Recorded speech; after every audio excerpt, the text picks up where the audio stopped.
একেবারে শেষ পর্যন্ত এসে তরি ডুবল ইংল্যান্ডের, নয়তো একটুর জন্য ম্যাচটি জিতে নিতে পারতেন ইংল্যান্ড।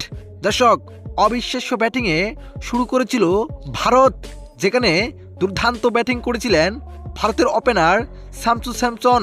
মাঝপথে ঈশান কিষানের অবিশ্বাস্য তাণ্ডব, ফিনিশিংয়ে সুম্মান দেবীর অবিশ্বাস্য।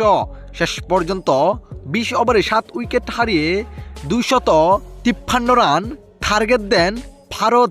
ইরানের লক্ষ্যে ব্যাট করতে নেমে প্রথমে 1 উইকেট হারিয়ে মহাবিপদে পড়ে যায় ইংল্যান্ড। তবে জস বাটলারও 25 রানে ফিরে যান, হ্যারি ব্লক মাত্র 7 রান। তবে এক প্রান্ত আগলে রেখে অবিশ্বাস্য ব্যাটিং করেন জ্যাকব তেল, যেখানে একাই লড়ে যান দলের জয়ের জন্য, যেখানে শেষ পর্যন্ত তিনি 104 রানে থেমে যান এবং রান আউটে ফিরে যান। অবিশ্বাস্য ব্যাটিং করেছিলেন কুইল জ্যাক্স, যেখানে দর্শক শেষ পর্যন্ত ইংল্যান্ডে জিতার জন্য প্রয়োজন ছিল লাস্ট 12 বলে 40 রান, যেখানে নিতে পারেন নাই তারা, যেখানে লাস্ট 6 বলে প্রয়োজন 30 রান। প্রথম বলেই রান আউটে ফিরে যান জ্যাকব তেল, তারপর আর মেলে ধরতে পারেন না কেউই। এতে শেষ পর্যন্ত এক লজ্জাজনক হার পায় মাত্র কয়েক রানের ব্যবধানে ইংল্যান্ড।